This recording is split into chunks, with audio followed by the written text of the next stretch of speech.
वो मुझे कभी कभी हंसी मजाक में पुकारा करती थी कि ये देसी घी है हमारे स्कूल का।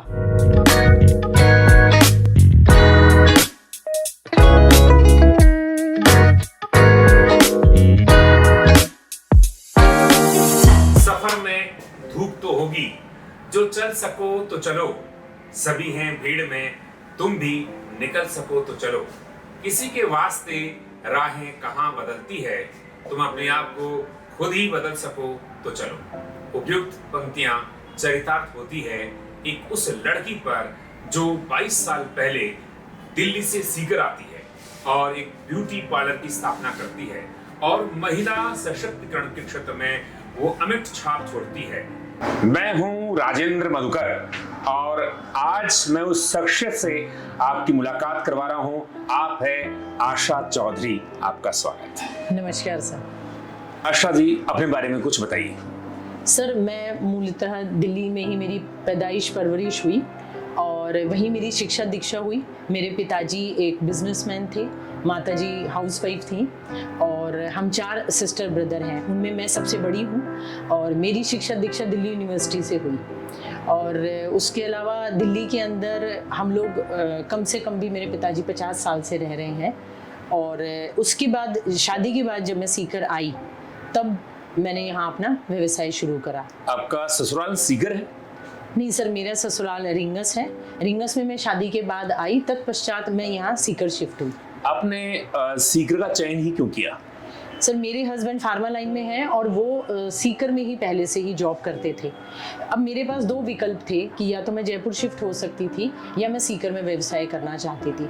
चूंकि मैं शुरू से ही दिल्ली यूनिवर्सिटी, दिल्ली में पैदाइश परवरिश शिक्षा दीक्षा सब रही और पिताजी का बहुत अच्छा सहयोग रहा, बहुत अच्छी शिक्षा दीक्षा रही, तो बड़े शहर की जो भी सब चीज़ें हैं, बड़े शहर के जो फ़ायदे हैं, बड़े शहर का जो हम लोग एक अपने दिमाग में रखते हैं कि ये सब फैसिलिटीज़ हैं, वो तो सब मैं देखकर आ चुकी थी, वहीं पली बड़ी थी।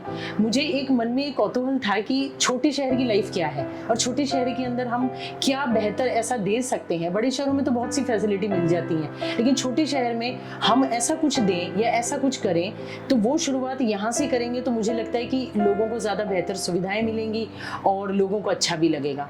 तो जब जयपुर और सीकर का विकल्प था तो मैंने सीकर ही इसीलिए चुना। और इसके अलावा मेरे हस्बैंड भी यहाँ सेटल थे, तो मुझे लगा कि वो पहले से सेटल हैं, अगर हम कहीं दूसरी जगह जाते हैं तो हम दोनों के लिए पहला नया दिन होता है और क्यों ना जब वो सेटल हैं तो मैं भी यहीं सेटल होने की कोशिश करूं और एक छोटे शहर की लाइफ जीकर देखूं कि यहाँ कैसा है। जी, आप तो फाइन आर्ट की स्टूडेंट थी जी। फिर आपने सीकर आकर के और ब्यूटी पार्लर खोला, ऐसा क्यों? सर, जैसा कि हम जानते हैं कि फाइन आर्ट्स के अंदर सारा क्रिएटिविटी का ही काम है। बचपन से ही मुझे ड्राइंग, पेंटिंग या क्रिएटिव चीज़ों का शौक़ रहा। जब मैं यहाँ आई तो मुझे पता चला कि यहाँ ना तो फाइन आर्ट्स था, ना यहाँ इंटीरियर डिज़ाइनिंग था, ना ज्वेलरी डिज़ाइनिंग था। इस तरह की क्रिएटिविटी की जो फील्ड है वो सीकर में उस वक्त नहीं थी। तो मेरे लिए ये बड़ी दुविधा वाली स्थिति थी कि जब मैं क्रिएटिव फील्ड की वो सब चीज़ें सीख कर आई हूँ एक बड़े शहर से और यहाँ ना ही उन चीज़ों के लिए सोर्सेज थे, ना ही उन चीज़ों को लोग समझ रहे थे या अवेयरनेस थी, तो मुझे लगा कि मैं यहाँ बुटीक या कुछ भी ऐसा क्रिएटिव करूँ तो लोग उसको समझ नहीं रहे थे, तो मैं कैसे करूँ। इस दुविधा के रहते कुछ कश्मकश की सी स्थिति थी।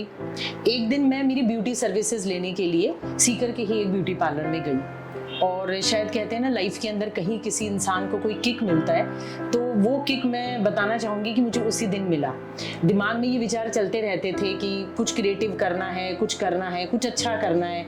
जब बड़े शहर से छोटे शहर में अपनी इच्छा से शिफ्ट हुए हैं तो कुछ बढ़िया और शानदार करेंगे, लेकिन ये नहीं मालूम था कि शायद मैं सौंदर्य के क्षेत्र में ही आ जाऊँगी।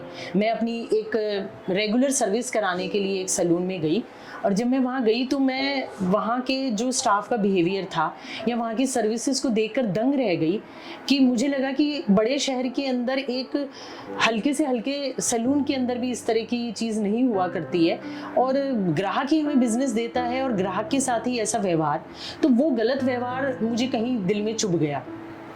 जब मुझे ये कहा गया कि यही यहाँ का बेस्ट सैलून है और मैंने उनसे कहा कि कुछ और बेहतर विकल्प मुझे मेरी सर्विसेज के लिए चाहिए तो वो आप मुझे बताएं, तो उन्होंने कहा कि यही यहाँ का बेस्ट सैलून है। तो तुरंत पता नहीं क्यों एक बिजली सी कौंधी और दिमाग में भी विचार आया कि अब बेस्ट सैलून हम करके दिखाएंगे और बेस्ट क्या होता है वो हम बताएंगे। ऐसा कुछ एक विचार आया और एक किक सी मिली कि अगर यहाँ ग्राहकों के साथ ऐसा व्यवहार होता है तो क्यों ना हम यही चीज़ करें कि जिसमें हम अपने ग्राहकों को बहुत बेहतर सुविधाएं मान सम्मान के साथ दें। क्योंकि आप कहीं भी जाते हैं तो आप एज अ क्लाइंट जाते हैं तो आप ये तो अपेक्षा करते हैं कि आपको वहाँ एक अच्छा एटमॉस्फेयर और एक अच्छा व्यवहार मिले, जो मुझे नहीं मिला। तो शायद ये उस चीज़ की शुरुआत थी और वो किक मिली और उसी दिन मैंने तय कर लिया कि क्रिएटिविटी में ही जाना है तो क्यों ना जो रंग और जो क्रिएटिविटी मैं कैनवस के ऊपर किया करती थी, दीवारों के ऊपर हम स्प्रे पेंट से किया करते थे या कट पेस्ट करके हम बहुत सी क्रिएटिव चीज़ें बनाया करते थे, तो वही पेंटिंग कुछ क्रिएटिव रूप में मैं क्यों ना बालों में और मेकअप के अंदर दूं और सीकर वासियों को अगर उसका फ़ायदा मिलता है तो वो मेरे लिए बहुत अच्छी बात थी। मेरा पैशन और मेरा व्यवसाय दोनों ही एक साथ जुड़ गए और बस फिर ये शुरुआत हो गई। ये विचारों को सबसे पहले साझा किनके साथ किया आपने? सबसे पहले सर मैंने मेरे हस्बैंड सुरेंद्र जी के साथ साझा किया और मैं बताना चाहूँगी कि मैं बहुत लकी हूँ इस मामले में कि मुझे सुरेंद्र जी जैसे हस्बैंड मिले जो बहुत ही डेडिकेटेडली और बहुत ही सपोर्टिव मेरे साथ रहे हैं। और इसीलिए मैं ये कहती हूँ कि हमारी ऑर्गेनाइजेशन की बैकबोन है वो। और जैसा आप समझते हैं कि एक बॉडी के अंदर बैकबोन का क्या रोल रहता है, वही मेरे जीवन में, मेरे व्यवसाय में और मेरे काम में। और जब मैं इस सफ़र पे चलना शुरू हुई तो उसमें जो मेरे साथ सुरेंद्र जी ने दिया वो बिल्कुल एक बैकबोन की तरह ही था जी। लेकिन नगर छोटा था, चुनौतियां बड़ी थी जी। उनका सामना आपने कैसे किया? ये बात आपने बिल्कुल ठीक कही कि जब मैं 22 साल पहले आई तो बहुत सी चीज़ें देखकर, क्योंकि मैं पहली बार किसी छोटे शहर में आई थी और शादी के बाद शायद सीकर मैंने पहली बार ही देखा था। उससे पहले अमूमन हम अपने गांव आया करते थे बीच बीच में अपने ग्रैंड पेरेंट्स से मिलने के लिए छुट्टियों में, लेकिन सीकर मैं पहली बार शादी के बाद ही आई। जब मैंने यहाँ देखा कि अगर मैं गाड़ी भी चलाती थी तो लोग घूर कर देखा करते थे कि एक महिला गाड़ी चला रही है। एक ब्यूटी इंडस्ट्री की बात करूँ तो बहुत ही मिसमैनेज और अनऑर्गेनाइज्ड इंडस्ट्री थी। अभी भी बहुत सी चीज़ों में है लेकिन उस वक्त तो बहुत ही हालात ख़राब थे जी। उस वक्त सम्मानजनक ढंग से इसको देखने बिल्कुल। उस वक्त ये सोचा जाता था कि ब्यूटी या ब्यूटी पार्लर वो लोग खोला करते हैं जो या तो पढ़ाई में अच्छे नहीं होते या जिनकी एजुकेशन कमज़ोर रह जाती है या जो आर्थिक रूप से पिछड़े हुए होते हैं, वही लोग सैलून खोलते हैं और छोटा मोटा खोल के और काम कर लेते हैं। लेकिन ये जो भ्रम था लोगों का, मैं चाहती थी कि जब मैं किसी क्रिएटिव फील्ड में आई हूँ तो मैं इस भ्रम को तोड़ूं। क्योंकि मेरा मानना था कि मैंने बहुत सी ऐसी ऑर्गेनाइजेशन अभी भी हैं, उस वक्त भी देखी थी कि आप जैसे एग्जांपल लेंगे कि बाटा है। अब बाटा को आप ये कह सकते हैं कि वो तो मोचीगिरी का काम है, वो तो जूते बनाने का काम है, लेकिन आज आप देखिए उनका व्यवसाय किस स्तर पर है और वो लोगों को क्या सुविधाएं दे रहे हैं, कितनी उनकी फ्रेंचाइजीज हैं। तो किसी भी काम को आपका जो देखने का नजरिया है ना, मेरा मानना है कि वो छोटा है या बड़ा, ये डिसाइड करने वाले हम और हमारा दिमाग ही होता है। 22 साल में क्या क्या बदलाव आपने देखे? अगर बात करें ब्यूटी इंडस्ट्री की, ब्यूटी इंडस्ट्री में सर दिन और रात का फ़र्क है। पहले यहाँ पर जैसा मैंने बताया कि सोर्सेज तो थे ही नहीं, ना ही अच्छे ब्रांड थे, ना ही सबसे बड़ी बात है कि यहाँ ट्रेंड स्टाफ नहीं मिलता था, यहाँ पर स्किल्ड लोग नहीं थे। लोग ये समझा करते थे कि जो बस बच्चे पढ़ाई में अच्छे हैं वो तो कुछ डॉक्टर इंजीनियर बन जाएंगे, लेकिन जो पढ़ाई में अच्छे नहीं हैं उनको ब्यूटी में डाल दो या उनको किसी स्किल में डाल दो। और अब तो आप जानते हैं कि स्किल को हम कितना बढ़ावा दे रहे हैं, इतनी नौकरियां हैं भी नहीं, तो स्किल को बढ़ावा देकर भी हम बहुत बेहतरीन मुकाम हासिल कर सकते हैं, बहुत अच्छा काम कर सकते हैं। ये सब चीज़ें पहले लोगों की सोच ही नहीं थी। लोगों की सोच ब्यूटी इंडस्ट्री के लिए ऐसे थी कि ठीक है जिसके पास कोई काम नहीं है, घर में छोटा मोटा 2 कुर्सी और एक बेड डाल के और आप एक सैलून कर लो, इस तरह की सोच थी। तो मुझे ये चीज़ थोड़ा दिल से ख़राब भी लगती थी, अभी भी कभी कभी ऐसा फील होता है। और अब तो बहुत फ़र्क पड़ गया है कि मैं इस काम को, बिजनेस को एक एंटरप्रेन्योरशिप के लेवल पर एक बड़े स्केल के ऊपर ले जाना चाहती थी। लोगों को समझाना मेरे लिए बहुत मुश्किल था उस वक्त कि आप इस चीज़ को समझें। बहुत से लोगों ने बहुत सी बातें भी कही और उन संघर्ष के दिनों की वो लाइनें आज भी मुझे याद आती हैं और मुझे शायद अच्छा काम करने के लिए मोटिवेट भी करती हैं कि ये कल की लड़की क्या करेगी, कहाँ राजा भोज कहाँ गंगू तेली। क्या इस यात्रा के दौरान कोई ऐसे क्षण भी आए जहां आप हताश हो गई और आपने सोचा कि अब इसको छोड़ देना चाहिए और बहुत ज़्यादा निराशा से आप घिर गई हो? बिल्कुल सर, बहुत बार ऐसा हुआ है, लेकिन 2-3 बार मैं आपको विशेष रूप से बताना चाहूँगी, शेयर करना चाहूँगी कि जब मुझे यहाँ रिसोर्सेज की कमी होती थी, स्टाफ की कमी होती थी, मुझे स्किल्ड लोग नहीं मिला करते थे, वो परेशानी और वो संघर्ष तो था ही, लेकिन मानसिक रूप से ये संघर्ष था कि लोग जब ऐसी बातें करते थे कि जाटों को बाल काटने का ही काम मिला, आपके एकेडमिक्स इतने स्ट्रॉन्ग हैं, आप डीयू की पढ़ी लिखी एक टैलेंटेड स्टूडेंट रही हैं, तो आप आशा जी इस फील्ड के अंदर क्यों आ रही हैं।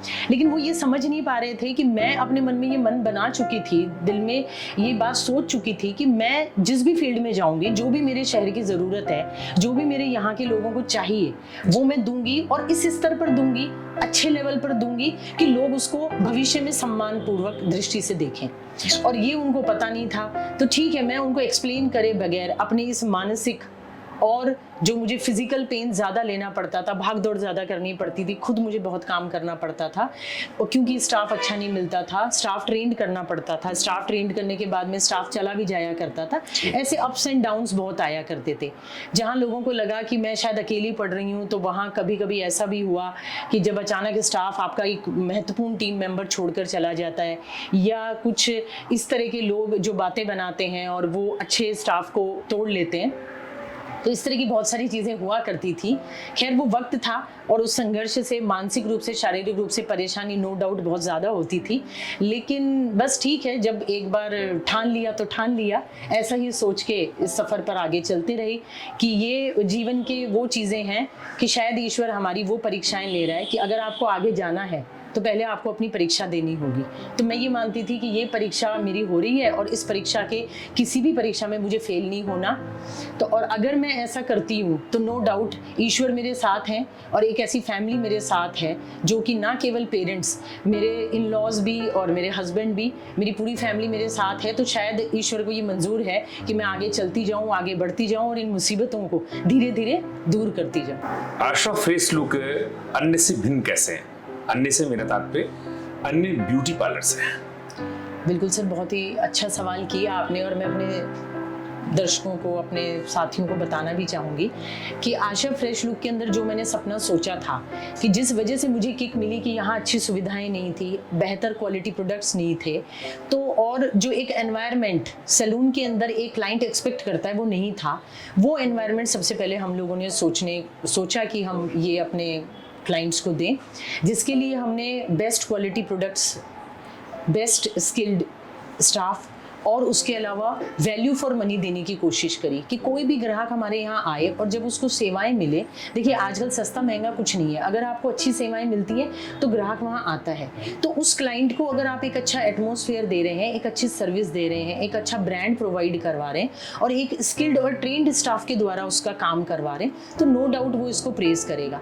यही विशेष रूप से हमारी यूएसपी थी कि हम जो भी अपने क्लाइंट को दें उसको वैल्यू फॉर मनी मिलना चाहिए, उसको एक ऐसी शानदार टीम का एक ऐसा अच्छा अनुभव होना चाहिए सैलून में आके कि ना वो केवल अपनी पर्सनल ग्रूमिंग के लिए बल्कि अपने कुछ थेरेपीज के द्वारा अपने स्ट्रेस लेवल को भी दूर करे और रिलैक्स फील करे। एक अच्छे माहौल में आके ये नहीं कि सिर्फ आए और सर्विस ली और चले गए, उसको ये फील होना चाहिए कि मैं किसी ऐसी जगह पर आया हूँ जहाँ मुझे अपनापन मिल रहा है, जहाँ मैं आंख बंद करके प्रोडक्ट्स के ऊपर विश्वास कर सकता हूँ, जहाँ जो मुझे सेवाएं देने वाले व्यक्ति हैं वो स्टाफ सभी ट्रेंड हैं और एक कुशल ट्रेनर के द्वारा वो ट्रेंड किए गए हैं। तो इन सब चीज़ों की वजह से हम लोगों ने अपनी यूएसपी में best quality product with best services और वैल्यू फॉर मनी डाला, जिससे हम ग्राहकों को ये सब चीज़ें देकर अपने शहर के अंदर एक बेहतर माहौल में बेहतर सुविधाएं ग्राहकों को दे सकें। 22 साल एक लंबा वक्त है और इस दौरान यानी यात्रा के इन पड़ावों की बात करें तो बहुत सी उपलब्धियां रही होगी, हम उनके बारे में जानना चाहते हैं। बिल्कुल सर, सबसे बड़ी उपलब्धि तो मैं इस 22 साल के सफ़र में ये मानती हूँ कि हमारे जो क्लाइंट्स हैं उनका आशा फ्रेश लुक के जो प्यार है वो मेरी सबसे बड़ी कमाई और मेरी सबसे बड़ी उपलब्धि मैं मानती हूँ। इसके अलावा बताना चाहूँगी कि बहुत से कुछ इस तरह के अवार्ड्स हैं, कुछ रिकग्निशंस हैं जो आशा फ्रेश लुक ने पिछले 22 साल में हासिल किए। जैसे कि हम लोगों ने पिछले 2-4 साल पहले जब कोविड का समय था उससे पहले हमने एक Limca book of world record के अंदर मेकअप के अंदर मैक्सिमम मेकअप एक साथ होने के रिकॉर्ड के अंदर हमने भागीदारी निभाई। सीकर की बहुत सी बच्चियां जो मॉडलिंग के क्षेत्र में या सौंदर्य प्रतियोगिताओं में समय समय पर जाती रहीं और वहां विनर रहीं, उनके पहले दिन के शूट से लेकर बाद तक के शूट्स हम लोगों ने ऑर्गेनाइज करे। बहुत से बच्चियां जो संगीत के क्षेत्र में गईं, उन सबको हमने ऐसी शिक्षा दीक्षा दी। कुछ मिस टीन वगैरह के हम लोग मेकअप आर्टिस्ट रहे। इसके अलावा बहुत सी बड़े लेवल की जो डेस्टिनेशन वेडिंग्स वगैरह होती हैं वो हम लोगों ने ऑर्गेनाइज करी, फैशन शोज ऑर्गेनाइज करे, कुछ बड़े इवेंट्स करवाए। जो दांडिया है या इनमें हम लोग पार्टिसिपेट करके हम लोगों ने एक टीम बनाई और एक फैशन शो ऑर्गेनाइज करा। तो इस तरह के समय समय पर जो भी हमने बड़े बड़े आर्टिस्ट हैं उनसे मैंने इंटरनेशनल सर्टिफिकेशन लिया है मेकअप में, हेयर में। IHB श्रीलंका से हम लोग सर्टिफाइड ट्रेनर हैं। मैं government of India, skill council of India की तरफ से सर्टिफाइड हेयर और ब्यूटी की ट्रेनर हूँ। तो इस तरह की चीज़ें हम लोग समय समय पर करते रहे और अपनी एजुकेशन को अपग्रेड करते रहे और धीरे धीरे इस तरह की नई नई उपलब्धियाँ कि हमारी टीम ने शानदार रिकॉर्ड्स बनाए। एक ही दिन के कुछ घंटों में हमने मैक्सिमम ब्राइड्स करने का अपने शेखावटी के अंदर रिकॉर्ड बनाया। तो इस तरह की चीज़ें चलती रहती हैं, होती रहती हैं। बाकी हमारे लोगों का प्यार है, हमारी टीम का सहयोग है, हमारे शुभचिंतकों का साथ है और हमारे क्लाइंट्स का प्यार है जो हमें दिन दुगनी रात चौगनी तरक्की करवाता है। जी, अभी आप ब्यूटी और वेलनेस की बात कर रही थी। जी, तो ब्यूटी और वेलनेस के बीच में क्या अंतर संबंध है? ब्यूटी और वेलनेस एक ही चीज़ के दो पहलू हैं। मेरा मानना है कि जो ब्यूटी है उसमें आप बेसिक अपनी जो ग्रूमिंग सर्विसेज हैं उनको काउंट करते हैं और वेलनेस ये है कि आप ना केवल बाहर से बल्कि आप अंदर से भी सुंदर हो। अब अंदर से आप सुंदर कैसे होंगे? इसके लिए आपको स्ट्रेस रिलीविंग सर्विसेज, आपको कुछ एरोमा थेरेपीज, कुछ ऐसी थेरेपीज जो आपको ना केवल सुंदर बनाएं बल्कि अंदर से आपको इतना अच्छा फील करवाएं कि आप जब रिलैक्स फील करते हैं, जब आप अपना स्ट्रेस दूर करते हैं ऐसे थेरेपी के द्वारा, तो आप एक वेलनेस की तरफ जाते हैं। आपको क्या न्यूट्रिशन लेना है, क्या आपको डाइट लेनी है, क्या आपको खाना चाहिए, क्या आपको लगाना चाहिए। और यहाँ तक कि अब तो हम लोग इस तरह की भी एडवाइसेस दिया करते हैं कि आपको किस तरीके का लाइफस्टाइल जीना है। तो ऐसे एक अच्छे लाइफस्टाइल के अंदर जब आप जीते हैं तो ना केवल आप अंदर से बल्कि बाहर से मानसिक रूप से और शारीरिक रूप से दोनों से ही आप अच्छा बेहतर फील करते हैं। यही डिफरेंस बेसिकली ब्यूटी और वेलनेस में है। नेशनल एजुकेशन पॉलिसी में क्या ब्यूटी और वेलनेस जुड़ना चाहिए? मेरा तात्पर्य है कि क्या ये सिलेबस का हिस्सा होना चाहिए? बिल्कुल सर, बहुत ही शानदार बात कही आपने। जैसा कि आप देख रहे हैं अभी गवर्नमेंट ने भी इस पर बहुत ज़्यादा फोकस किया है और इंडियन गवर्नमेंट इस मामले में बहुत से प्रयास भी कर रही है। और मेरा भी यही मानना है कि आप हर बच्चे को अलग अलग हुनर जब तक प्रोवाइड नहीं करवाएंगे, जब तक नए नए स्किल्स डेवलप नहीं करेंगे, आप स्कूल और कॉलेजेस में वोकेशनल कोर्सेज को नहीं डालेंगे, तब तक रोजगार के अवसर बढ़ने के चांसेस कम हैं। और क्योंकि आप जानते हैं भारत की जनसंख्या इतनी है और इतने बेरोजगार लोग हैं, तो नो डाउट अगर वोकेशनल कोर्सेज को हम लोग स्कूल और कॉलेज के स्तर पर, चाहे वो स्तर बेसिक ही हो और जब किसी बच्चे को इंटरेस्ट है तो वो उसमें आगे एडवांस भी जा सकता है, तो ऐसे स्तर पर हम अगर स्कूल और कॉलेजेस में वोकेशनल कोर्सेज को, ब्यूटी के कोर्सेज को, स्किल बेस्ड कोर्सेज को अगर डालेंगे तो नो डाउट ना ही लोग आत्मनिर्भर होंगे बल्कि आप ये कह सकते हैं कि बेरोजगारी की समस्या का भी समाधान होगा और लोग आत्मनिर्भर बनेंगे, अपने पैरों पर खड़े होंगे। क्या ये विद्यालय और महाविद्यालय में अगर बात करें धरातल की, तो क्या धरातल पर ये चीजें संभव है? धरातल पर बिल्कुल संभव है सर। जैसे हम स्पोर्ट्स एक्टिविटी करते हैं, हम स्कूल में कल्चरल एक्टिविटी करते हैं, वैसे ही हम एक पीरियड इसका भी लगा सकते हैं कि जब आप स्किल से रिलेटेड चीज़ें सीखते हैं, आप वीक में 3 क्लासेस ब्यूटी की ले सकते हैं, 3 क्लासेस दूसरे अदर सेगमेंट्स जो हैं या अदर फील्ड हैं, जिसको जिसमें इंटरेस्ट है वो उसमें स्टूडेंट जा सकता है। हम उनको विकल्प दे सकते हैं कि आपके पास ये 3 या 4 ऑप्शंस हैं, इन स्किल्स में से जिस भी बच्चे को जो स्किल चाहिए आप उसको लें और जिस बच्चे का जिसमें इंटरेस्ट होगा, जिसमें उसका पैशन होगा, तो वो बच्चा वो कोर्स करेगा और नो डाउट कोर्स करने के बाद में जब उसका और इंटरेस्ट जगेगा तो वो हायर लेवल के ऊपर उस चीज़ को सीखेगा और आत्मनिर्भर होगा। 22 साल का एक लंबा वक्त। आशा फ्रेश लुक की स्थापना 2001 में आपने की जी। 22 साल बाद आप अपने आप को कहाँ पाती हैं? 22 साल के सफ़र में सर बहुत से लोगों का सहयोग मिला, बहुत से लोगों का प्यार मिला और ईश्वर की मेहरबानी, माता पिता का आशीर्वाद और हमारे शुभचिंतकों का साथ और हमारी टीम का प्यार। और मैं बेहद खुशी और गर्व के साथ ये बताना चाहूँगी कि इन सब लोगों के मिले जुले प्रयासों के साथ जिस सफ़र पर हम चले, उस सफ़र में फ़िलहाल सीकर में हमारे 4 सैलून और 1 हेयर एंड ब्यूटी एकेडमी है। हेयर एंड ब्यूटी एकेडमी खोलने का विशेष उद्देश्य ये था कि सीकर के या सीकर के आसपास के 100-125 किलोमीटर के एरिया में बहुत ही कम ब्यूटी एकेडमीज़ हैं, या आप कह सकते हैं कि ना के बराबर ब्यूटी एकेडमीज़ हैं। जब तक हम बच्चों को एक अच्छी शिक्षा नहीं देंगे, किसी भी स्किल की एक प्रॉपर प्रोफेशनल ट्रेनिंग नहीं देंगे, हम ये उम्मीद नहीं कर सकते कि हम अच्छे ब्यूटी इंडस्ट्री के लोग ला सकें या अच्छे सर्विस प्रोवाइडर्स ला सकें। इसी बात के रहते, इस ज़रूरत को महसूस करते हुए हम लोगों ने hair and beauty academy, AFL hair and beauty academy की अभी पिछले दिनों शुरुआत की है। पहले हम ये कोर्सेज अपने सैलून में करवाया करते थे, लेकिन सैलून में जो एटमॉस्फेयर या जो स्पेस के इशू आया करते थे, या जैसे जैसे इस चीज़ का क्रेज़ बढ़ा और लोग ब्यूटी और वेलनेस इंडस्ट्री को समझने लगे, अवेयरनेस आने लगी, तो इंक्वायरीज आने लगी तो बच्चे ज़्यादा आने लगे।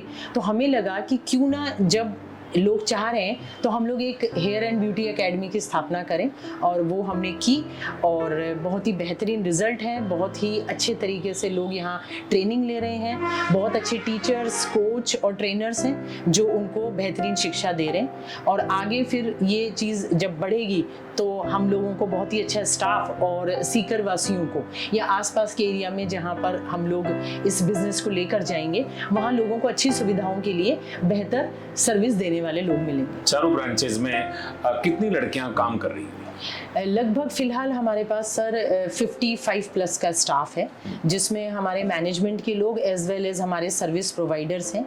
इस टीम के अंदर बेसिक से लेकर एडवांस लेवल तक के सभी लोग अपनी अपनी सेवाएं देते हैं। जी, 22 साल में 4 ब्रांचेज आपने खड़ी की। अभी आप बता रही थी कि आपने एक ऐसी एकेडमी स्थापित की है जिससे लड़कियों को लाभ मिलेगा और वो आत्मनिर्भर बनेगी। इस क्षेत्र में इसका अभाव भी था, लेकिन अब आगे क्या?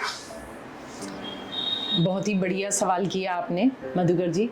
मैं बताना चाहूँगी कि आशाज़ फ्रेश लुक अब जिस पड़ाव पर है, उसके बाद हमारी आगे की जो योजनाएं हैं वो ये हैं कि अब हम सिर्फ सीकर में नहीं रहेंगे, हम धीरे धीरे सीकर से बाहर जाएंगे। जो सेवाएं हम लोगों ने यहाँ लोगों को दी या जो प्यार हमें यहाँ मिला, वो प्यार अब हम बाहर के एरिया में जाएंगे और वहाँ बटोरेंगे, क्योंकि हमारे बहुत से लोग ऐसे हैं जो चाहते हैं कि हम सीकर के बाहर भी आएँ और वहाँ भी लोगों को क्वालिटी सर्विसेज मिलें विद क्वालिटी प्रोडक्ट्स और विद स्किल्ड स्टाफ। जो हम लोगों ने एक इंफ्रास्ट्रक्चर और एक अपनी strong dedicated core team ready कर ली है, और वो टीम बहुत ही शानदार तरीके से अपना काम कर रही है। तो इसका विस्तार राजस्थान में होगा, राजस्थान के बाहर? बिल्कुल सर, सबसे पहले हमारी जो योजना है वो ये है कि हम पहले सीकर से बाहर जाएंगे, और ईश्वर ने चाहा और यही प्यार हमें मिलता रहा और ऐसे ही हम सेवाएं देते रहें तो नो डाउट हम लोग राजस्थान से बाहर भी जाएंगे। संकल्प बड़ा लिया है, पर साध्य तक जाने के लिए आपके प्रयास कौन कौन से होंगे? जो कि आप सीकर से बाहर जा रही हैं, करीब राजस्थान, और राजस्थान के बाहर अब आप विभिन्न प्रांतों में जाएंगे, तो वो क्वालिटी आप कैसे मेंटेन कर पाएंगे? सर, उस क्वालिटी के लिए सबसे पहले तो जैसे कि मैंने आपको बताया कि हमने AFL hair and beauty academy, जिसको आप ये कह सकते हैं कि Asha's fresh look hair and beauty academy की शुरुआत की है, जहां हम लोग ना केवल क्वालिफाइड ट्रेनर टेक्नीशियंस को बुलाएंगे, डिफरेंट ब्रांड्स के लोग आएंगे, बहुत अच्छे स्तर के ऊपर कुछ आर्टिस्ट और टेक्नीशियंस आएंगे जो कि नित नई क्लासेज यहाँ लेंगे, और जो हमारा क्वालिफाइड टीम है वो उनकी क्लासेज लेगा, बच्चे वो एजुकेशन लेंगे, और फिर वो डुप्लीकेशन जो है वो हमारे सैलून्स में या हमारी ब्रांचेस में जाएगा। क्योंकि किसी भी ऑर्गेनाइजेशन के लिए एक अच्छा स्टाफ बेहद ज़रूरी चीज़ है, और इस अच्छे स्टाफ के लिए एक अच्छी एजुकेशन, एक अच्छा सेंटर चाहिए। वो हम खोल चुके हैं। तो हम पहले यहाँ पर स्टूडेंट्स को एजुकेट करेंगे, ट्रेंड करेंगे, और इतने शानदार तरीके से उनको फिर रिक्रूट करेंगे आगे कि उन लोगों को भी लगे कि हम आत्मनिर्भरता की तरफ बढ़ रहे हैं, अपने पैरों पर खड़े हुए हैं, हमें रोज़गार मिला है। यूथ को जो अपने घर परिवार का लालन पालन करना चाहता है, वो महिलाएं जो आगे बढ़कर जीवन में कुछ करना चाहती हैं, जिनके छोटे छोटे सपने थे और वो पहले नहीं कर पाई, क्योंकि हमारे यहाँ कुछ एज ग्रुप का ऐसा लिमिट नहीं है, तो वो ऐसी महिलाएं भी यहाँ आ रही हैं और अपने सपनों को साकार कर रही हैं। यहाँ से ट्रेनिंग लेकर हम लोग जब आगे उनको भेजेंगे, अपनी ब्रांचेस के अंदर रिक्रूट करेंगे, तो नो डाउट वो लोगों को बेहतरीन और शानदार सेवाएं देंगे। आपकी जीवटता, आपका धैर्य, आपके संघर्ष को सुनकर मैं ये पंक्तियां समर्पित करना चाहूंगा। जब भी पिया है पत्थरों को तोड़कर पिया है, ये समंदर तेरा बूंद भर भी एहसान नहीं मुझ पे। आप नए उद्यमियों को क्या संदेश देना चाहेंगी? नए उद्यमियों को और यूथ को जो भी नए स्टार्टअप शुरू कर रहे हैं, उनको मैं ये संदेश देना चाहूँगी कि सबसे पहले तो आप जिस भी फील्ड में आ रहे हैं, उस फील्ड के बारे में आप पूरी नॉलेज लें, अपने स्किल्स को डेवलप करें, लगातार सीखते रहें। हम लोग आज तक भी सीखते हैं, तो मैं ये कहूँगी कि यूथ को तो रुकना ही नहीं चाहिए, क्योंकि नित नई चीज़ें आती रहती हैं। जब तक आप सीखेंगे नहीं, आप आगे बढ़ेंगे नहीं। तो आप लगातार सीखते रहें, धैर्य के साथ काम करें, क्योंकि हथेली पर सरसों कभी भी नहीं हुआ करती। बहुत सी चीज़ें ऐसी होती हैं जो समय लेती हैं, और जो समय लेंगी नो डाउट उसका फल भी मीठा ही आएगा। तो आप डेडिकेटेडली काम करें, मिलजुल कर टीम वर्क करें, और जब जीवन में धीरे धीरे आगे बढ़ें तो उन लोगों को ना भूलें जो आपके उस वक्त साथ थे जब आपको बहुत ज़रूरत थी। ऐसी टीम के साथ जब आप आगे बढ़ेंगे, नो डाउट बहुत सारे संघर्ष आएंगे, जीवन के थपेड़े, बिजनेस के प्रॉब्लम्स आपको वो सब चीज़ें सिखा देंगी जो शायद एजुकेशन भी नहीं सिखाएगी। और उसके बाद इसी सफ़र पर चलते चलते जिस दिन आप आर्थिक रूप से, सामाजिक रूप से एक लेवल हासिल कर लें, तो मैं ये कहना चाहूँगी कि आप अपनी जड़ों के साथ जुड़े रहें, क्योंकि जड़ों के साथ जुड़े रहना बहुत ज़रूरी है। पेड़ कितना ही मजबूत क्यों ना हो, उसको नीचे की जो जड़ें हैं वो बहुत गहरी चाहिए, और ये गहरी जड़ें जितनी ज़्यादा फैलेंगी और जितनी ज़्यादा ज़मीन के साथ जुड़ी रहेंगी, पेड़ उतना ही फलदार, छायादार और बड़ा होगा। आप जितने भी बड़े हो जाएं, लेकिन आप अपने माता पिता, अपने सहयोगी, अपने लोग और अपनों के साथ एक बहुत ही अच्छा रिश्ता कायम रखें, अपने रिलेशंस को मेंटेन करें। और मैं लास्ट में बताना चाहूँगी कि आप कितना ही पैसा कमा लें, लेकिन पैसा आपके दिमाग में नहीं, आपकी जेब में ही होना चाहिए। तो दिमाग में कभी भी पैसे को हावी ना होने दें। और फिर से एक बार यही बताना चाहूँगी, स्वस्थ रहें, व्यस्त रहें और मस्त रहें, क्योंकि स्वास्थ्य ही इस चीज़ की कुंजी है। आप अच्छा काम तभी कर पाएंगे जब आप अपने हेल्थ के ऊपर ध्यान दे पाएंगे। पार्लर स्थापित कर दिया था जी, और उसी दौरान आपके बच्चे भी हो गए थे, तो बच्चों को संभालना, फिर पार्लर को चलाना कैसे मैनेज किया आपने? और फिर पति भी? बिल्कुल सर, महिला होने के नाते मैं ये बताना चाहूँगी कि ये एक बड़ा मुश्किल प्रश्न कर लिया आपने, लेकिन मेरा मानना है कि अगर कोई महिला अपने परिवार से प्यार करती है, और जैसा कि मैंने बताया कि अपने प्रोफेशन से मोहब्बत करती है, तो वो इसमें बैलेंस बिठाने का जो काम है वो अपने आप से सीख जाती है। और वो कैसे? क्योंकि आप दोनों चीज़ों को चाहते हैं और आपको वो मैनेज करके चलनी है। आप बिजनेस के चक्कर में अपने परिवार को और परिवार के चक्कर में बिजनेस को अवॉइड नहीं कर सकते। इस चीज़ को मैंने ऐसे मैनेज किया कि मुझे लगा कि ये एक, आप कह सकते हैं कि ओखली में सिर तो दे दिया है, अब मूसल से क्या डरना। एक महिला को अब ये दोहरी भूमिका अदा करनी पड़ेगी, जिसमें नो डाउट मेरे हस्बैंड ने मेरी बहुत हेल्प की। जब मेरे बच्चे छोटे थे, मैं आपको बताना चाहूँगी कि नवलगढ़ पुलिया के ऊपर ये पुलिया बनी हुई नहीं थी। आए दिन रेलवे फाटक बंद रहता था। मैं बच्चों को बीच बीच में संभालने के लिए जाया करती थी, दिन में 5 से 6 बार लगातार। उन दिनों मेरे पास ऐसी सुविधाएं भी नहीं थी जैसी अब हैं। लगातार मुझे दिन में 5-6 बार वहां जाना पड़ता था। कभी कभी ऐसा होता था कि हैवी ब्राइडल सीजन होता था और इधर बच्चे को कोई वैक्सीनेशन हुआ है, उसको फीवर है, ऐसे में मैं और हस्बैंड आधे आधे दिन ड्यूटी दिया करते थे। हम लोग आपस में बात कर लिया करते थे। मेरा रिटेल बिजनेस था। जब आप पार्लर में होती तो सुरेंद्र जी बच्चों को खिलाते? बिल्कुल। और जब जब सुरेंद्र जी घर पर होते थे, मैं ऑब्वियसली पार्लर में होती थी, लेकिन जब सुरेंद्र जी बाहर होते थे तो हम लोग आपस में ये फ़ोन पर बात कर लिया करते थे कि कब किसको कौन सी सुविधा है और बच्चे की जो जिम्मेदारी है वो निभाएं। और नो डाउट इसमें मेरी सिस्टर इन लॉ और मेरे परिवार के अन्य सदस्यों ने भी मेरा सहयोग किया। हमारे यहाँ जो केयर टेकर थी उन्होंने भी बहुत अच्छा काम करा, और जो हमारे घर में जिसको आप होम मैनेजर कह सकते हैं, या जैसे मैं कहूँगी कि बेटी की तरह बहादुर जो है उसने बहुत अच्छी भूमिका अदा करी। आपके हस्बैंड कौन सी फील्ड में है? वो फार्मा लाइन में है सर। अच्छा। तो सुरेंद्र जी और मैंने अपना एक ऐसा कॉम्बिनेशन बिठा लिया कि मेरा बिजनेस रिटेल का था, सुरेंद्र जी का होलसेल का था। उनका काम बहुत बार फोन से भी चल जाया करता था, मेरा फोन से नहीं चलता था। लेकिन जहाँ मदर की ज़्यादा ज़रूरत है वहाँ पर मैं रहती थी, जहाँ बच्चे को थोड़ा ध्यान रखना है या टेक केयर करना है वहाँ सुरेंद्र जी हेल्प करते थे, मेरी सिस्टर इन लॉ और मेरी फैमिली के अन्य सदस्य करते थे। जैसे जैसे बच्चे बड़े हुए और उनको ये समझ आने लगी कि मम्मी के साथ उनको कुछ डिस्कस करना है, मम्मी के साथ वो समझने लगे कि कुछ शेयर करना है, उस वक्त मैंने उनको और भी ज़्यादा समय देना शुरू करा। और पिछले कुछ सालों के अंदर जो मैं बिजनेस को ऑटो पायलट मोड पर लाई हूँ उसका कारण भी ये था कि मैं विशेष रूप से बच्चों को अधिक समय देना चाहती थी। बाद में बच्चे पढ़ेंगे, आगे चले जाएंगे, हॉस्टल्स में चले जाएंगे, अपना कैरियर बनाएंगे, तो बिजनेस के साथ में इस चीज़ को बैलेंस करना नो डाउट मेरे लिए थोड़ा मुश्किल था, लेकिन असंभव कुछ भी नहीं है। और जब आप दिल से किसी चीज़ को चाहते हैं तो जैसा आप जानते हैं ना, सारी कायनात उसके लिए आपको सपोर्ट करती है, वो सब चीज़ें आपके अनुकूल होने लगती हैं जो किसी वक्त पर आपको प्रतिकूल लगती हैं। तो जब मैंने ये चीज़ शुरू करी तो एक से दूसरा, दूसरे से तीसरा, कुछ हेल्पिंग लोग आते रहे, कुछ सपोर्ट मिलता रहा। हस्बैंड और वाइफ ने अपना टाइम बांट लिया, अपने प्रोफेशन में सीज़न और ऑफ सीज़न को हमने बांट लिया। इस तरह से मिलजुल कर और परिवार के साथ हमने ये भूमिका निभाई। और मैं इस बात में बहुत अच्छा फील करती हूँ कि मेरे बच्चे आज भी 10th और 12th में, सुहानी और नेहल, वो आज भी मुझसे हर छोटी चीज़ वो बहुत अच्छे से शेयर करते हैं। हम सिर्फ पेरेंट्स की तरह नहीं, उनके साथ दोस्तों की तरह रहते हैं। यही एक रिश्ता मेरा सुरेंद्र जी के साथ भी है कि ना केवल वो हस्बैंड हैं, एक अच्छे दोस्त भी हैं, एक अच्छे मेंटर भी हैं, एक अच्छे गाइड भी हैं।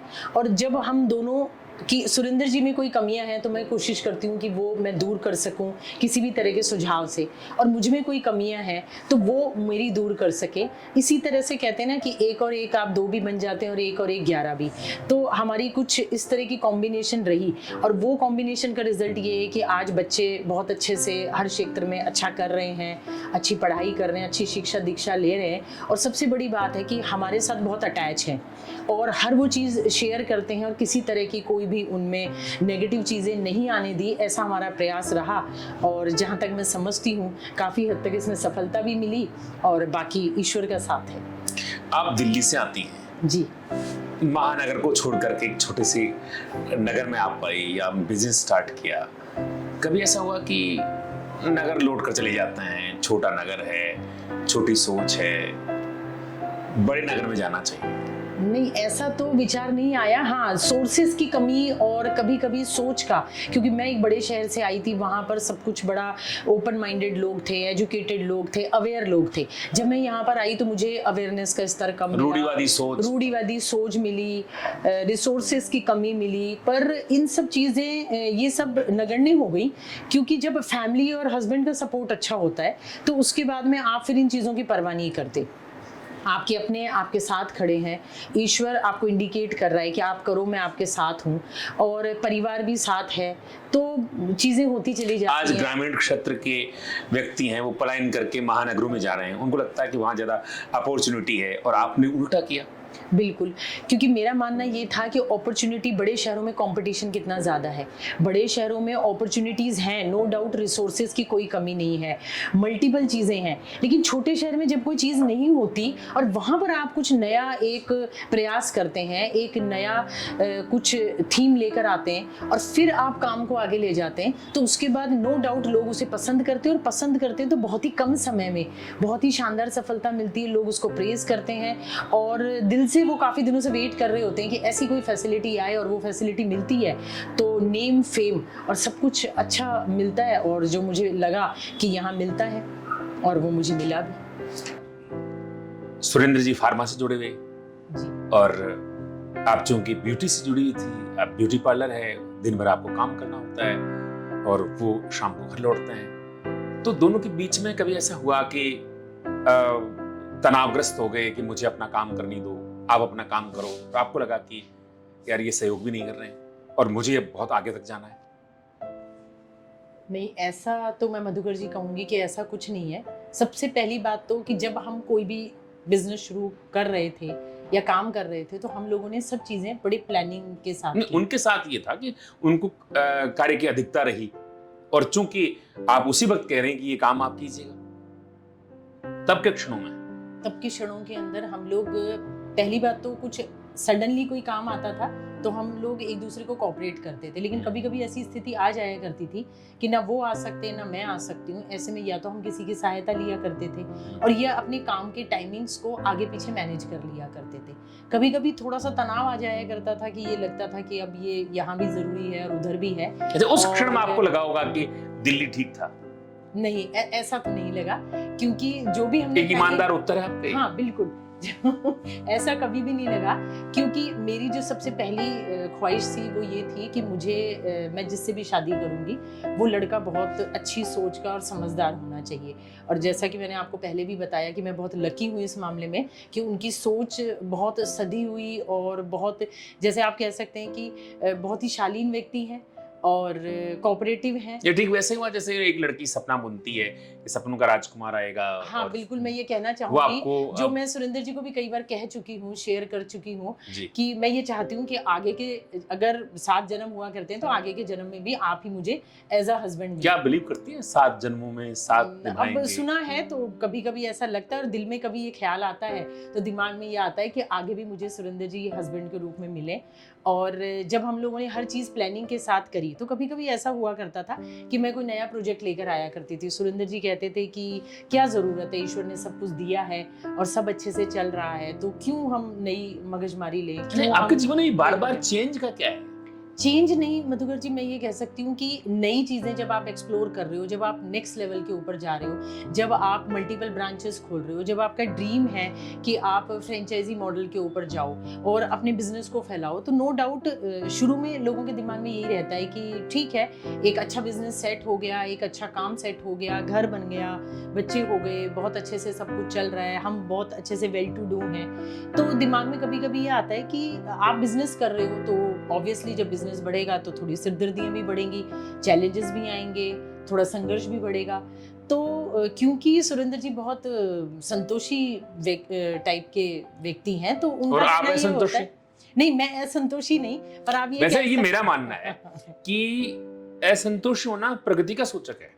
लेकिन मैं असंतोषी नहीं, लेकिन मैं शुरू से ही ऐसी मेरी हैबिट रही है कि चाहे स्कूल कॉलेज था या कुछ भी, मैं जिस फील्ड में जाती थी मुझे ये रहता था कि या तो इस काम को करना नहीं है और करना है तो बेस्ट करना है। कॉलेज में आप पढ़ रही थी तब ये ख्याल था आपके?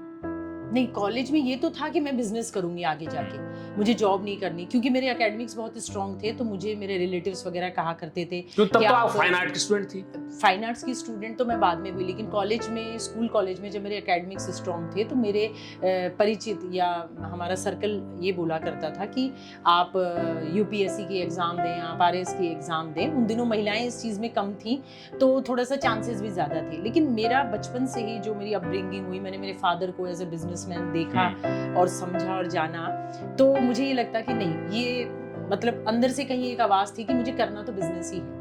अब जब वो बिजनेस करना है तो उसको, क्योंकि सुरेंद्र जी जैसा पार्टनर मिला और हम लोगों ने साथ में हर चीज़ प्लानिंग से करी कि जब मैंने अपना नया बिजनेस शुरू किया तो सुरेंद्र जी ने अपनी जॉब नहीं छोड़ी, जब मैंने मेरा बिजनेस स्टैब्लिश कर लिया तो उन्होंने अपनी जॉब छोड़ के उन्होंने भी बिजनेस को ही एक्सप्लोर किया और अभी काफ़ी अच्छे लेवल पर उनका फार्मा के अंदर काम है।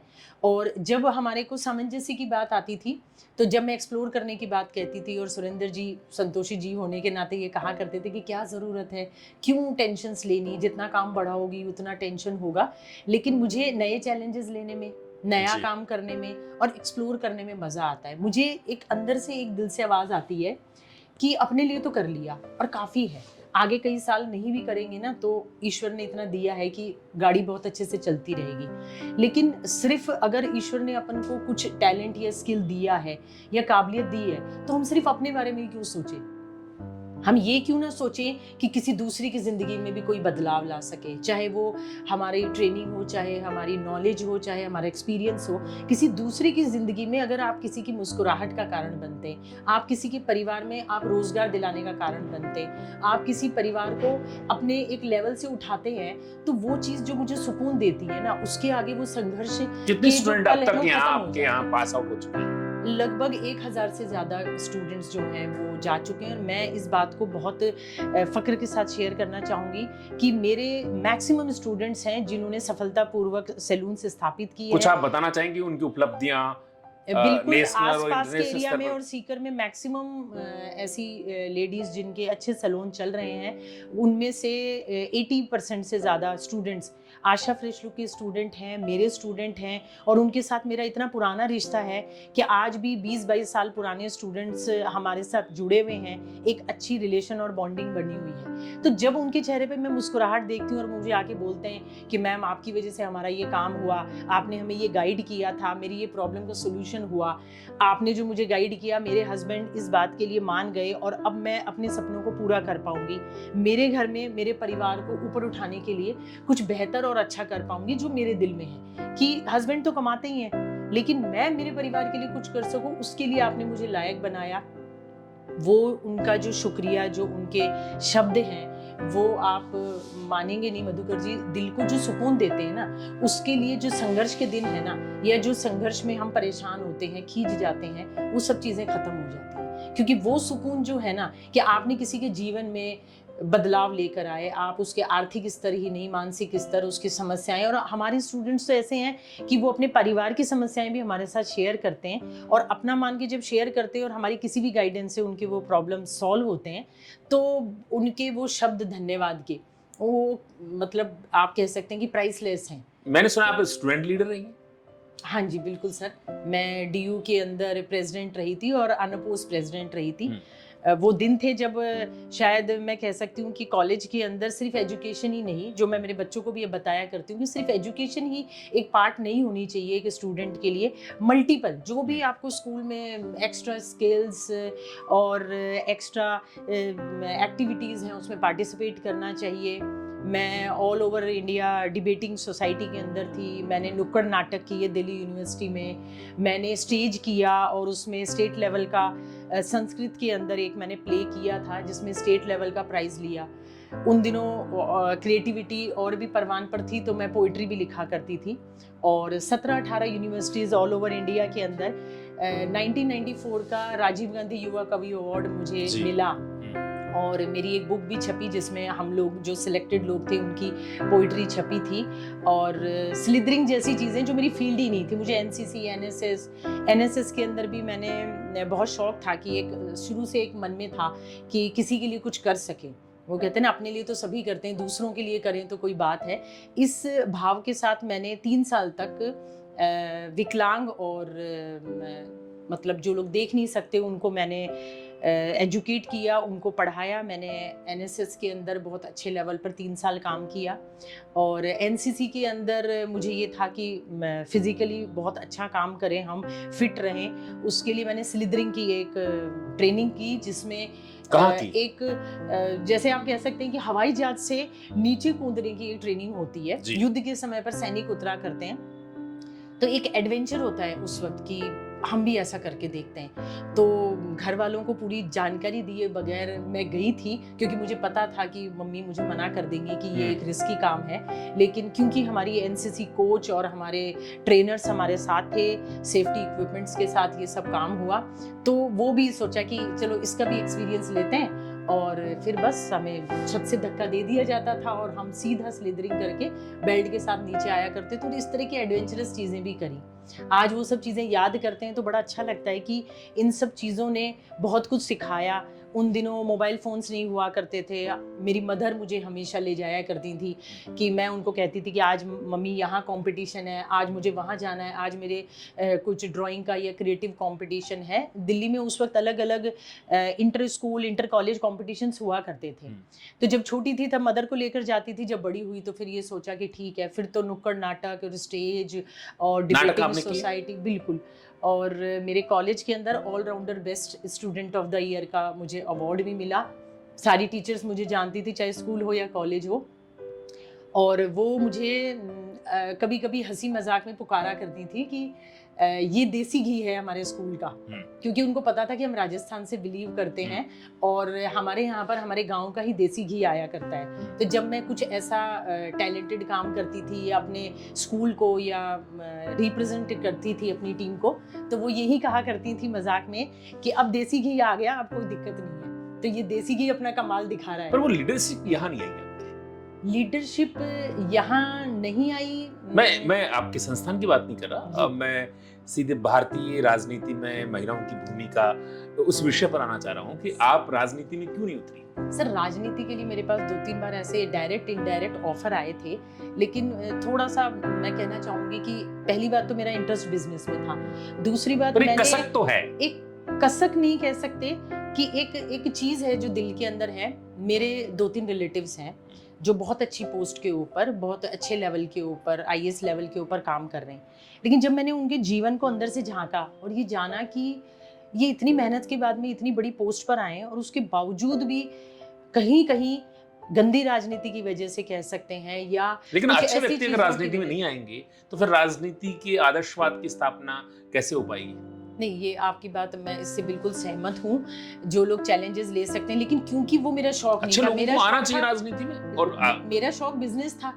अब मैं अपने शौक को और फिर और चीजों को एक साथ नहीं कर सकती, क्योंकि ये भी बिजनेस भी पूरा समय मांगता है और राजनीति भी पूरा समय मांगती है। जब राजनीति में मैंने देखा कि बहुत बार ऐसे लोगों को जाना और समझा कि वो अपनी मर्जी से कुछ कर ही नहीं पाते और उनके ट्रांसफर कर दिए जाते हैं। फिर जब वो कुछ अच्छा और बोल्ड स्टेप लेना चाहते हैं तो ये एक आदमी के ऊपर डिपेंड नहीं करता। आप अपनी ऑर्गेनाइजेशन में कोई बड़ा बोल्ड स्टेप ले सकते हो, आप एक कंपनी को, नए सेटअप को यूनिकॉर्न बना सकते हो, लेकिन आप एक जिले के अंदर भी केवल और केवल कुछ खराब राजनीति के चक्कर में, सब जगह ऐसा नहीं होता। लेकिन आज भी भारतीय राजनीति में महिलाओं की अगर भागीदारी की बात करें तो बहुत कम है, वो एक रेशियो बढ़ना चाहिए, क्या आपको लगता है? बिल्कुल निश्चित रूप से बढ़ना चाहिए और बढ़ भी रहा है, जैसा कि आप और हम सब देख रहे हैं। लेकिन इन सब चीजों से जिस स्टेज पे, जिस एज में मैं आ सकती थी राजनीति में, जब मुझे इन चीजों ने विचलित किया ना कि जब मन चाहा कर नहीं सकते, मन चाहा आप इंप्लीमेंट नहीं कर सकते, आपको एक अच्छी चीज इंप्लीमेंट कराने के लिए भी 100 लोगों की परमिशन चाहिए, 200 लोगों से पूछना पड़ेगा, 400 लोगों को पैम्पर करना पड़ेगा, तो ये कैसे पॉसिबल है? बहुत कठिन है। नो डाउट करने वाले करते भी हैं, लेकिन क्योंकि इसके साथ ही मुझे बिजनेस की फील्ड में जाना था तो मैंने ये चयन किया कि मैं बिजनेस में ही जाऊंगी, बशर्ते कि मैं राजनीति में जाके कुछ करूं, क्योंकि राजनीति में आप देश की सेवा करते हैं। लेकिन मेरा मानना है कि अगर आप अपने आप को स्टैब्लिश करते हैं, एक बहुत बड़ी कंपनी स्थापित करते हैं, और राजनीति के अलावा भी बहुत तरीके से आप अपने देश की सेवा कर सकते हैं, आप रोजगार उपलब्ध करा सकते हैं। जरूरी नहीं है कि आप वैकेंसी निकालें, आप वैकेंसी पैदा करें, आप लोगों को इस लायक बनाएं, वो रोजगार लेंगे। तो ऐसे बहुत सारे तरीके हैं कि आप देश की सेवा कर सकते हैं। तो बिजनेस में रहकर भी मुझे लगा कि अगर मुझे अपने परिवार, देश या समाज के लिए कुछ करना है, जो जैसे जैसे मुझे समय मिलता है मैं डायरेक्ट इनडायरेक्ट रूप में करती भी हूँ, तो वो मैंने किया और आगे भी नो डाउट हम लोग करते रहेंगे, चाहे वो हमारे चैरिटी के काम हैं। जैसे कि हम लोगों ने अपनी ऑर्गेनाइजेशन में ये रूल बना रखा है कि जो भी हमारे यहाँ कौन से ऑर्गेनाइजेशन? आशा फ्रेश लुक में हमने एक रूल बना रखा है सर कि जो भी हमारे यहाँ कटिंग करवाने आएंगे, अगर उनकी लंबी लेंथ के बाल होते हैं तो जो भी बाल डोनेट करते हैं या लंबी लेंथ के बाल कटवाते हैं, वो हम यहाँ से पैक करवा के एक प्रॉपर तरीके से बॉम्बे भिजवाते हैं। वहाँ कैंसर पेशेंट्स के लिए उनकी विग्स बनाई जाती हैं, तो वो विग्स उनको फ्री ऑफ कॉस्ट दी जाती हैं, जो बहुत ज्यादा गरीब हैं। निःशुल्क हम लोग यहाँ से निःशुल्क भेजते हैं। आगे एक एनजीओ है जो इसकी विग्स बनाता है और वो विग बना के हम उन लोगों को भिजवाते हैं, या वो ऑर्गेनाइजेशन उन लोगों को भिजवाती है जो लोग आर्थिक रूप से सक्षम नहीं है, कि कैंसर की कीमोथेरेपी के दौरान जब उनके बाल उड़ जाया करते हैं तो उनको थोड़ा सा ऑकवर्ड लगता है, तो उनके लिए वो विग्स बनती हैं। और हमारे यहाँ जितनी भी ब्रांचेस हैं उसमें जितने भी बाल कटते हैं और वो बिकते हैं, वो सारा पैसा प्लस हमारे स्टाफ में डिसिप्लिन को मेंटेन करने के लिए, जैसे कि हम मोटिवेट करने के लिए रिवॉर्ड देते हैं, वैसे ही डिसिप्लिन को मेंटेन करने के लिए हम कहीं कहीं ऐसा होता है ज़रूरत पड़ने पर स्टाफ को या टीम मेंबर्स को फाइन भी लगाया जाता है। वो फाइन और ये जो सारा पैसा है जो बालों को बेचने से आता है, इस सबको हम सालाना एकत्र करते हैं, उसमें अपनी ही तरफ से उतने डबल अमाउंट का पैसा मिला के कभी हम गौशाला में भेजते हैं, कभी अनाथ बच्चों के लिए भेजते हैं, और कभी कभी जो हम लोग स्कॉलरशिप्स देते हैं कुछ लोगों को कि ठीक है कुछ स्टूडेंट्स आएँ जो ज़रूरतमंद हैं, उनको हम सिखाएं और उनको लायक बनाने का ज़रिया बन सकें, तो उसमें उनको जो मटेरियल चाहिए होता है वो हम उनको फ्री ऑफ कॉस्ट प्रोवाइड कराते हैं। तो इस तरह से हमारा डिसिप्लिन भी मेंटेन रह जाता है और समाज सेवा भी हो सकती है। तो आप समाज सेवा करने के लिए ज़रूरी नहीं है कि राजनीति के क्षेत्र में उतरें। अगर आपके दिल में ये जज्बा है कि आप एक हिंदुस्तानी हैं और आपको हिंदुस्तान के लिए कुछ करना है, तो आप नो डाउट वेल इस्टेब्लिश पहले खुद हों और उसके बाद दूसरों को इस्टेब्लिश करने में जो भी हेल्प कर सकें, प्रत्यक्ष और अप्रत्यक्ष रूप से समाज में जो अपना सहयोग दे सकें वो ज़रूर दें। और उस राह पर हम चल भी रहे हैं और बहुत से लोग हमें सपोर्ट करते हैं और ये कारवां आगे चलता रहेगा, उम्मीद ऐसा ही करती हूँ। आपकी शिक्षा, आपके विवाह के बारे में हमने जाना और आपके संघर्ष को जाना। ऐसी बात जो रह गई हो आप कहना चाहती हैं, चूंकि साक्षात्कार के अंतिम पड़ाव पर चल रहे हैं और घड़ी भी हमें इजाजत नहीं दे रही है, कुछ बताना चाहेंगे? बिल्कुल, मैं ये बताना चाहूँगी कि जब भी आप जीवन में सफल हो जाएं, जब भी आप सक्षम हो जाएं और रोटी कपड़े और मकान की इस जद्दोजहद से बाहर निकल जाएं, तो मेरा कहना यही है कि आप केवल अपने बारे में नहीं, अपने परिवार के बाद अपने अपनों के बारे में, अपने देश के बारे में जो भी आप बेस्ट कर सकें या बेहतरीन कोई ऐसी चीज़ जो आप समाज को दे सकें, आपके टैलेंट से, आपके स्किल से, आपकी सेवाओं से, वो ज़रूर दें। क्योंकि आप केवल अपने और अपने परिवार तक ही सीमित नहीं है, ये देश भी आपका है और आपको अपने देश के लिए, ज़रूरतमंद लोगों के लिए हर वो प्रयास करना चाहिए जिसके लायक आप हैं या आप बन चुके हैं। धन्यवाद। बहुत बहुत धन्यवाद आशा जी, आपने हमें समय दिया, इसके लिए एक बार पुनः आपको धन्यवाद। थैंक यू सर, आपका भी बहुत बहुत धन्यवाद।